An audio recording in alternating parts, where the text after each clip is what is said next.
Okay, everybody. So welcome back. So, we're going to be moving on in our reading, and we're going to be talking about the ruling planet of Gemini, and also Virgo as well, which we all know is Mercury. Mercury. Okay, yeah, excellent. So, yeah, I'll take care of that. So you can have room to sit right here. Okay. And so, you're new in this clubus, right? Okay. What's your name? Alexandria. Alex. Yeah, wonderful to meet you. What's your sign? Gemini. Amazing. I'm an Aries. So anyway, you can come and set up here if you want to. I know that there's limited space. Actually, I don't know what have you do. I can. There's a chair over there, and there's room on the couch if you want to sit down. Okay. So, okay, that's fine. Then I can have the space back. So I know that it's a lot of there's a lot of people in here in kind of tight space. I know that you're all feeling crammed and kind of just warm in here with so many bodies, but that is just the way that it works in here. So certain things you're going to just have to learn to live with and accept. Excuse me.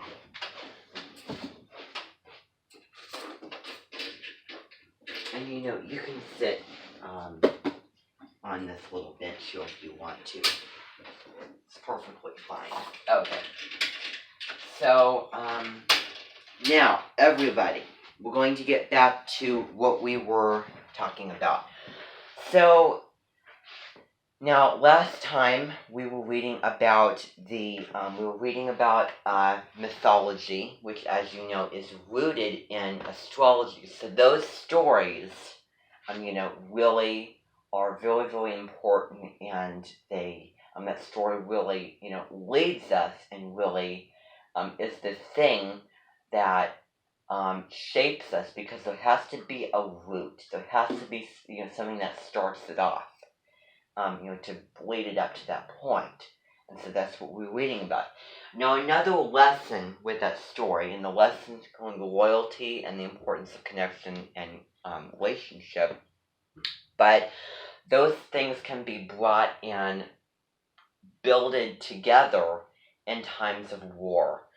So when we were reading about Castor and Pollux, very, very loyal to each other, and being with each other in adventures, then with whatever was going on in the mythology with the war, those tough times, those really, really hard and stressful and depressing, just really, sorrowful, and also maybe angering times really brings people together, because we feel lonely, we feel all those things.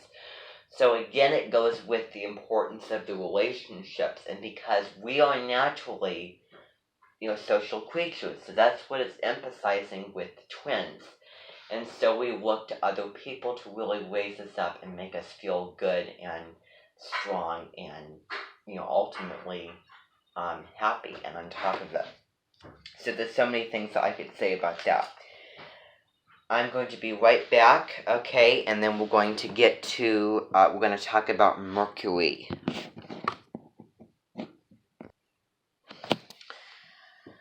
Okay, so everybody, now, okay, so, welcome back, okay. Now we're going to look at Mercury. We're going to be reading about Mercury, which is the ruling planet. So I'm going to actually make an outline of the introduction. So in the introduction, that includes phrase, so actually talking about Gemini, lessons, myth, and then ruling planet.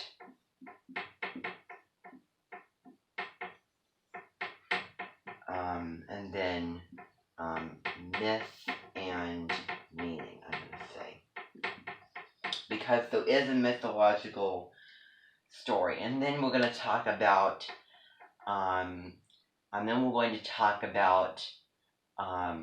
evolved Gemini. Because there's a such thing when you talk about, the lessons that the signs give us and the lessons that the signs needs to learn. So, and there's a high load and a low load to every sign.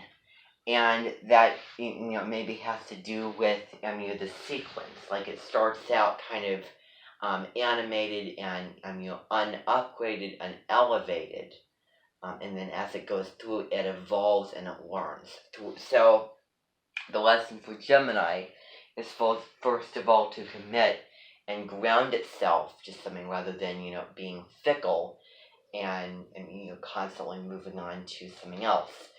And also understand how to feel, and, empathizing with, heartbreak and suffering, all those things, to be able to really use its superpower, as you all listen to about the superpower of it through its words, because it can really inspire others because of its mind and all of those things that you watched that video about.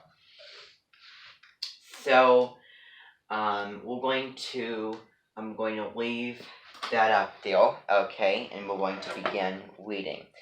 And by the way, I have an extra copy of the Gemini book up there if you need it, so you can go grab it. Alex. So, okay. So, let's see.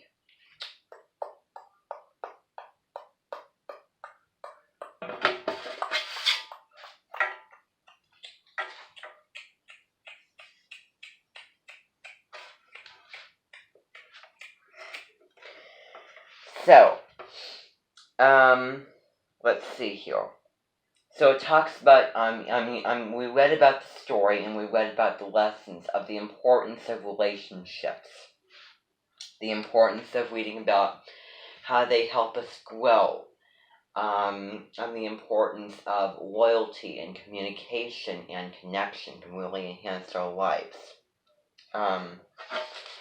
So now we're going to read about the ruling planet. So every sign has a ruling planet, which is the planet that rules that sign. So Mercury is the ruling planet of Gemini, which seamlessly matches the energy of the sign itself, because that planet and its characteristics and traits and its qualities and its aspects really, that's basically how the sign is. That's basically, all of that sign's, aspects and characteristics and traits. So, for example, if we're talking about Mercury, Mercury is all about communication and thinking and talking, and it rules the mind. And it can be fickle because it's a very, very fast-moving planet. And that's the same for Gemini. There may be some differences or some extra or uniqueness that are different from the planet to the sign, but ultimately they're incredibly similar, and that planet then, and then that sign goes off the planet, really. So Mercury rules both Gemini and Virgo. Now, when I tell you that every sign has with its own element, so for example, Virgo is an earth sign, but there's another element to that sign with the elements, fire, earth, air, water, that also ties in specifically to the zodiac sign and not the actual element of the sign. So, for example, Virgo is an earth sign, especially because it is ruled by Mercury. It's ruled by Mercury. Then Mercury is a very early sign, and Gemini is, really first because it's earlier, and it rules thinking and connection, all of those things, talking and the mind. Don't those things scream air?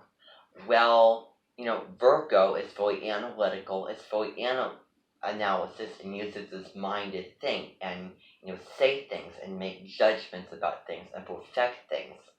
And it is the air to the earth. And I wonder if Deborah Silverman even knows that. Maybe I should teach her. So anyway, that's why I say, and a couple of them may not make sense to you, but that one should certainly make sense. So giving the relationship to cognition, which is like thinking, communication, transportation, like transporting information from one thought to the next, or transporting it, saying it, like thinking it, and then saying it, speaking it, and then getting it out there. That's what it means by transportation. Technology, the brain is, technological, not that we're technologically designed. And technology is, has far more different dimensions. It's far more general and broad than just, computers and phones and all that kind of thing. It's the different types of technology, it's the different ages of technology, different situations as well. And active intelligence. So there's a difference between active and artificial. Artificial is what we design, like computers and robots. But active is just, the human intelligence and us being able to think. And I think, however many of you heard the saying, mind over body. How many have heard that saying? Raise your hand. That really applies here. Because what you think impacts what you say, what you do through your body, right? So obviously. So since Mercury is the first planet next to the Sun, it is the celestial subject of superlatives, as Mercury is the smallest and the closest, quickest, and hottest planet in your solar system.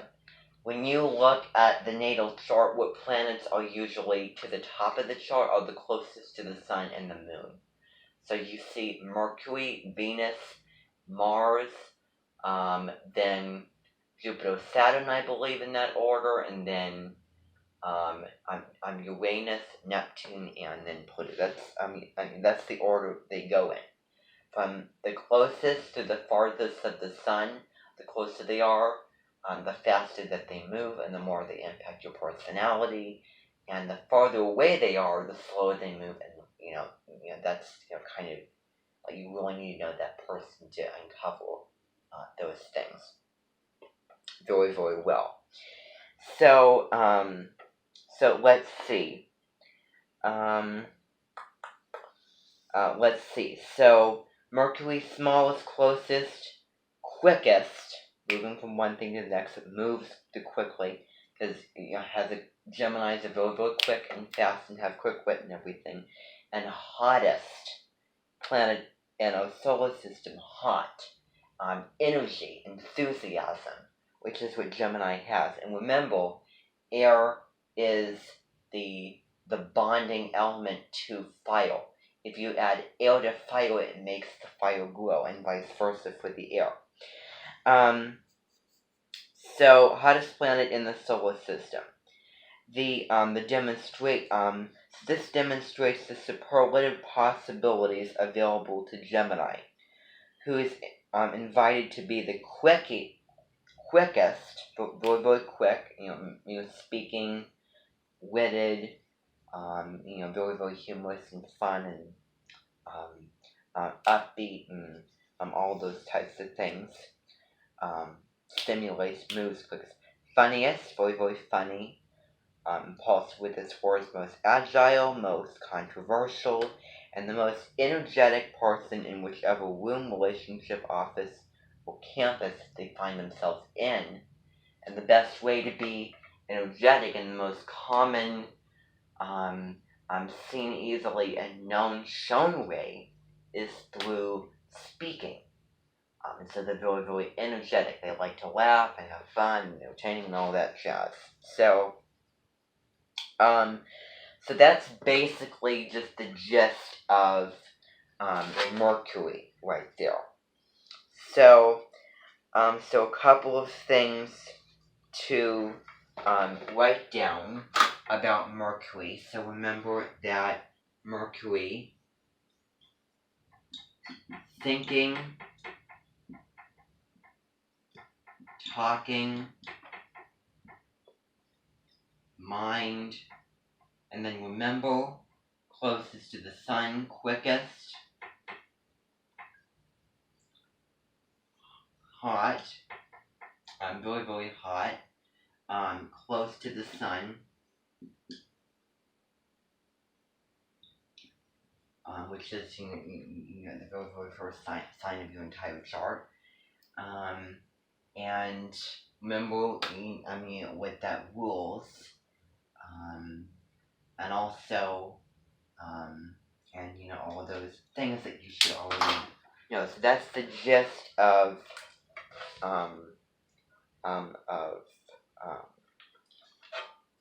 Mercury. So a couple of words to write down for Gemini from the book is quick, funny, energetic, having a lot of energy, and humor as well, cracking jokes and all those things, which is why we do the skits, because of fun and funny. Okay. So now we're going to read about the mythology of Mercury.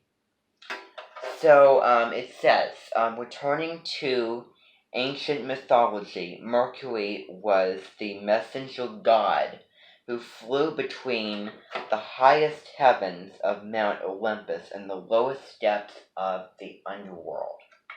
This is getting into some Greek mythology.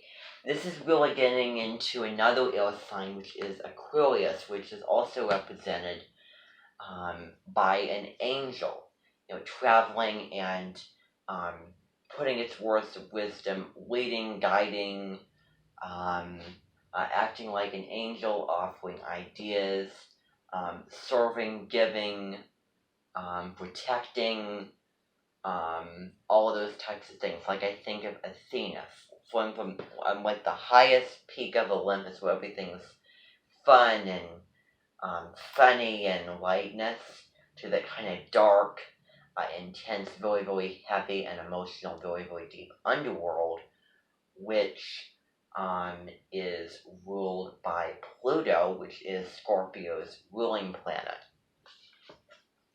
So, Gemini and Scorpio are very, very incredibly different signs.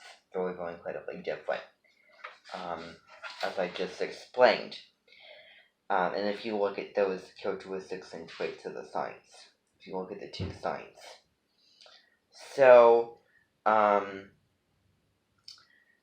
ushering critical information between these opposed forces, opposite, and even ferrying souls from the realm of the living to the realm of the dead, to really balance and make the ones up here at the top of Olympus understand and be equal to the underworld, and bring those underworld back up there to kind of have a balance kind of thing.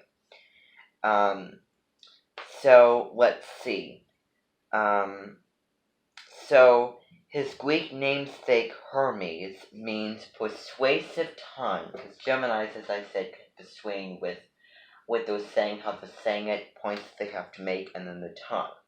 Obviously, if you didn't have a tongue, then you would not be able to speak hardly, or speak at all, really. So, persuasive tongue.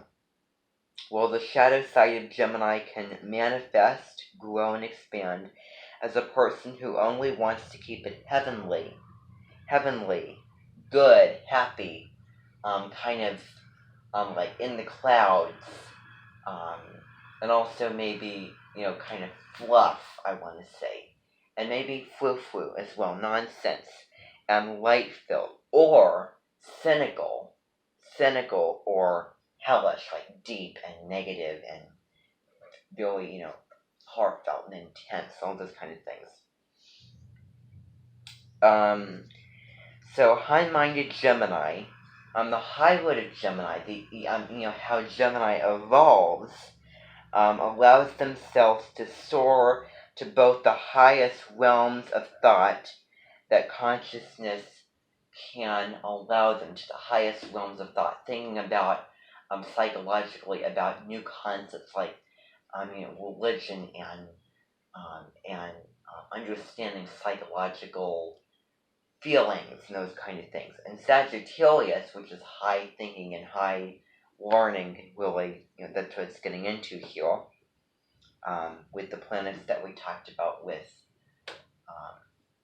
Jupiter. I'll go over those two in a second. But also develop a persuasive, capable of discovering the deepest wisdom of heartbreak and suffering. Heartbreak and suffering, very, very deep wisdom. So light-filled, fun, positive, and then that serious stuff. So the sophisticated ability to comprehend both extremes of human nature is inherent to Gemini's dualism. Because remember, Gemini is ruled by the twins, and so there's one wanting to do this way, and then another doing it another way. And I want to say there's conflict between the two Gemini twins, because it goes one way and then the other way. It's kind of like Pisces, like the fish, and that's the connection to that. It's kind of like Mighty Mac.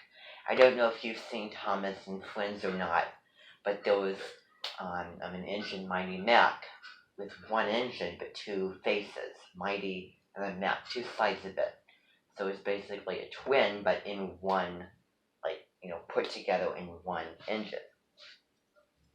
So, society on a very, very small scale, community, town, village, and on a global level.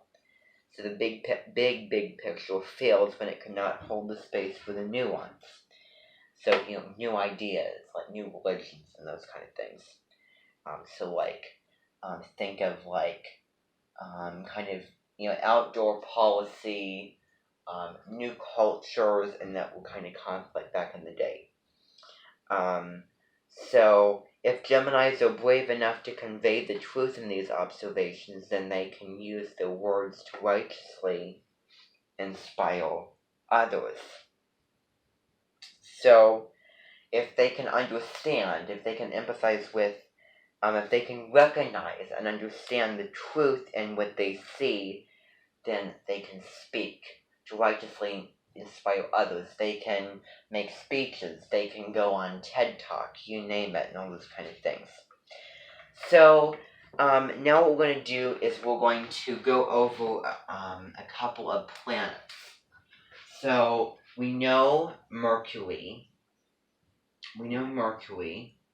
and then we're going to go in an astro order. Mars. As you know, Mars rules activation energy, it rules physical inertia, it rules energy impulse, and Gemini can be all those through its words. And remember, air and fire. Mars rules Aries, and then the next planet is going to be, the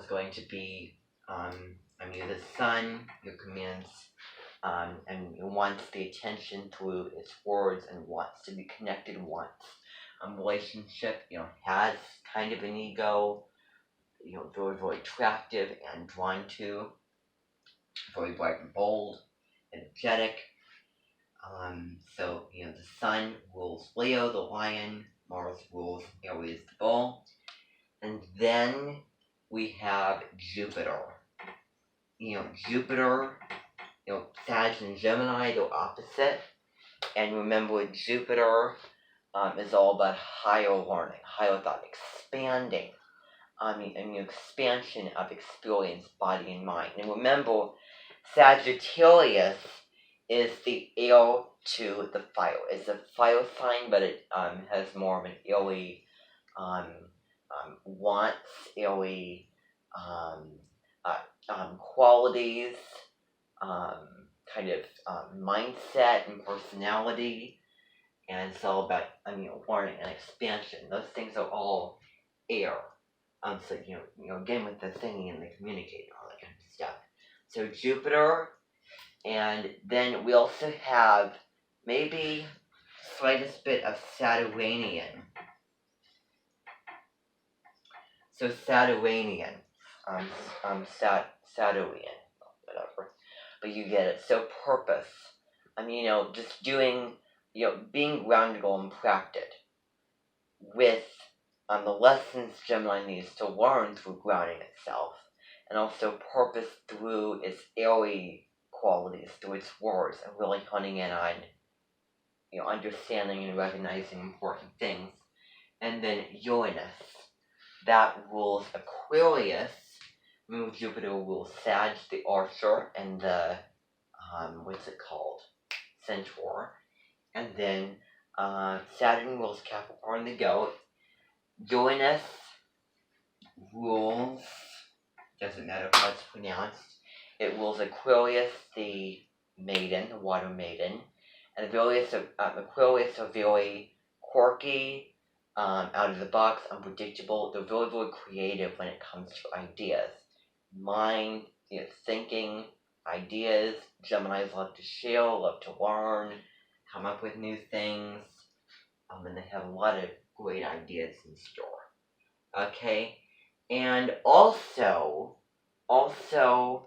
Neptune, a little bit of Neptune. If there's other planets, then I will put them down. So there's a little bit of Neptune, because Pisces, represented by the two fishes, is the heir to the water. So Neptune is an escape, unconscious mind, dreams, imagination, creativity, emotional fantasy. And indeed, Gemini can think and come up with all that stuff through its airy mind and, power Mercury. And Pisces can do all of that with you, with the emotional water. And they're both mutable. So Pisces can make, really turn Gemini on to understand the emotional aspects of, doing all those things. Gemini can make Pisces a little bit more intellectual, shall we say. So Neptune, I'm cognitive. So Neptune as well. So that's all I wanted to write down for you all. Let's see if there was anything else that I want to get to here.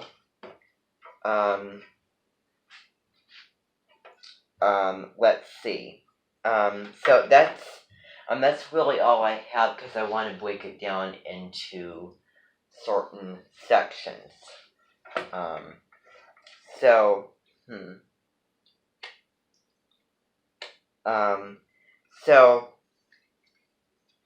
yeah, that's really all. So now that we understand the ruling planet and also on the origins, then we will now get into Gemini. Now we'll get into the actual sign, and we're going to be doing that on either tomorrow or May 28th. Okay, so who knows? I say something and then I do something different. I'm unpredictable, so we may be meeting a little bit tomorrow and reading and talking a little bit. But otherwise, Deborah and Melody will be here the next meeting, both of them, whenever they arrive. And Deborah will be joining us. So that was really, really wonderful. Thank you all for coming, and that's really all that I have for you today.